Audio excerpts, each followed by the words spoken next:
con Albany Lozada y Unay Amenab. Bien amigos, y seguimos con el tema que hemos estado tratando en esta segunda hora del programa y en esta oportunidad, cómo protegernos de las nuevas modalidades delictivas que amenazan nuestra seguridad en la actualidad.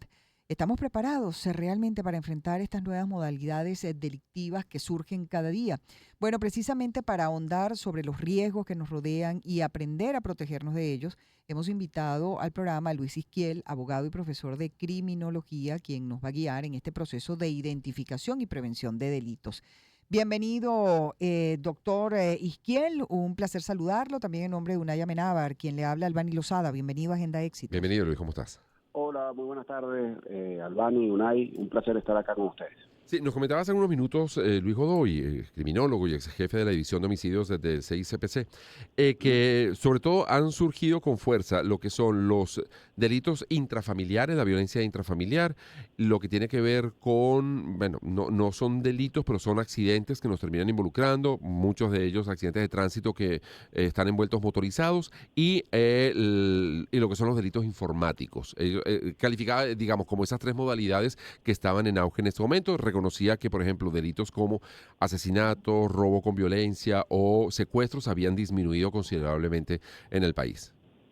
Sí, coincido perfectamente con ese diagnóstico, sobre todo después de la pandemia, de la época de pandemia, los delitos de mayor auge son los delitos informáticos. En Venezuela tienen mucho que ver con el tema de las divisas, de la compra-venta fraudulenta de divisas, y también la violencia intrafamiliar, aunque yo creo que una vez pasado en la época de pandemia probablemente ese auge no se haya sostenido. El tema de la violencia intrafamiliar durante pandemia es lógico entenderlo porque la gente se vio obligada por mucho tiempo a permanecer junta en los hogares y bueno, quizás quien tenía una tendencia a la explosividad, hacia la violencia, fue exacerbada por ese periodo de encierro obligatorio al que fuimos sometidos no solo en nuestro país, sino en el planeta. Ciertamente. Ahora, ¿cómo prevenirlos, doctor? Porque sean como sean las cosas, también hay una situación económica, política, social en el país, que eso también de alguna manera, influye mucho, ¿no? En el estado anímico de las personas y no siempre saben cómo manejar esas emociones. Entonces, ¿qué ocurre dentro de los hogares? Pues bueno, con todos estos problemas también eh, yo digo que probablemente pues sea un estímulo para que haya dentro del hogar, en el momento en que estén juntos, pues digamos ese tema, ese conflicto. Entonces, ¿cómo evitarlo? ¿Qué hay que hacer? ¿A dónde denunciar? ¿Qué tiene que hacer, por ejemplo, una mujer cuando es agredida por la pareja? O viceversa, porque se da también. O los hijos siendo agredidos incluso por madres y padres, ¿no? ¿Cómo se pueden evitar esas cosas? ¿Qué deberían hacer? ¿Y dónde denunciar? Bueno, yo creo que una forma preventiva en el caso de la violencia intrafamiliar es la denuncia, cuando está comenzando ese proceso de violencia. Nosotros tenemos una ley acá, que era la antigua ley de violencia contra la mujer y la familia, hoy se denomina Ley sobre el derecho de las mujeres a una vida libre de violencia, y allí existen varios delitos por las cuales, sobre todo en este caso, las mujeres pueden denunciar el tema de la violencia intrafamiliar, y hay varias medidas allí, sobre todo medidas cautelares, que pueden ser tomadas a partir de que la persona ponga la denuncia, es decir, de forma inmediata, y dentro de esas medidas cautelares está el alejamiento del hogar del agresor. Entonces, yo diría que esa es una forma preventiva. Y esa denuncia la tiene que hacer, perdón Luis, la tiene que hacer directamente a la víctima, o podría hacerla otro familiar, podría hacerlo un vecino que está viendo la situación, porque a veces que para la propia víctima le es muy cuesta arriba hacer la denuncia. Primero porque puede que haya un lazo afectivo todavía allí y le cueste tomar esa decisión, y luego porque, bueno, a lo mejor se siente amenazada o no sé, puede haber tantos factores. La pregunta puntual es, ¿eso lo tiene que hacer la víctima directamente o puede un tercero poner la denuncia de lo que está pasando en esa casa?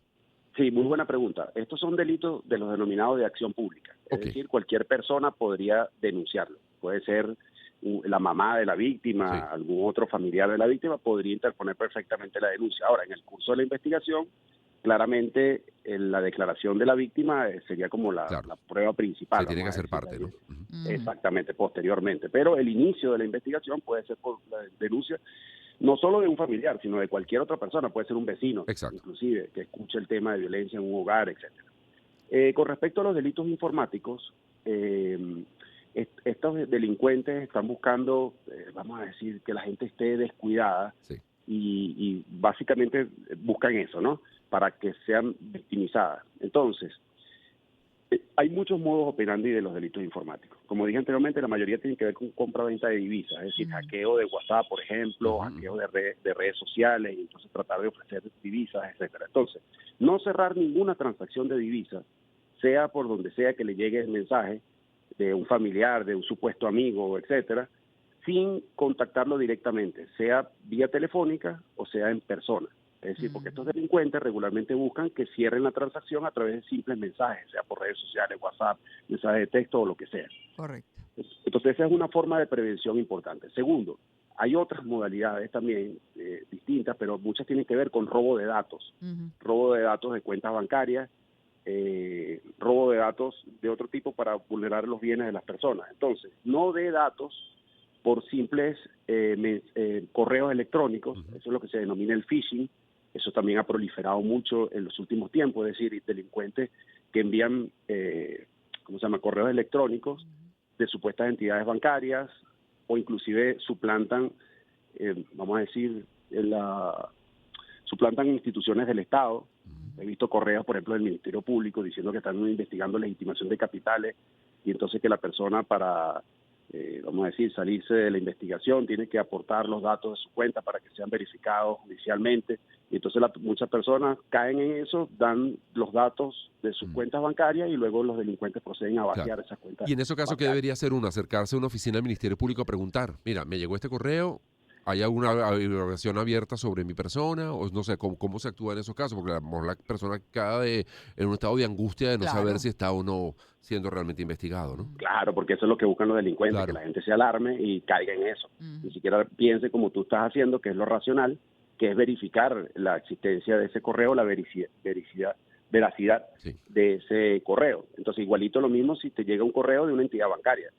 No, pero en términos generales, más allá de la verificación, que es correcto, es no dar claves de cuentas ni de ningún tipo, ni tampoco del WhatsApp, porque también la forma de clonación es esa también, que te hacen una llamada a través de distintos artilugios, hacen que el delincuente hace que la víctima le dé a la persona un código que le llegó a su teléfono. Entonces no dé códigos de teléfono, no dé códigos de cuenta bancaria, sin verificar primero que realmente procede esa solicitud de entidades bancarias. De hecho, hay muchas entidades bancarias que han publicado avisos diciendo que ellos no piden claves a sus clientes. Eso es correcto.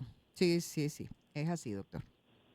Mira, practicar la desconfianza en todo es. caso, porque yo digo que ya esto tiene mucho tiempo ocurriendo, ¿no? Y yo pienso que ya la gente debería estar entrenada precisamente para no hacer caso a este tipo de situaciones. Y acudir a las autoridades. Entiendo que el área de 6CPC, que se ocupa de delitos informáticos, es bien activa y lo van a atender rápidamente. Así que bueno, si está siendo víctima de este tipo de digamos, extorsiones o de amenazas, vaya donde las autoridades y eso también espanta a los delincuentes. Muchas gracias, Gracias, doctor. Luis, por habernos dado estos minutos. Gracias a ustedes, un abrazo. Hasta luego. Igualmente, Luis Isquieres, abogado.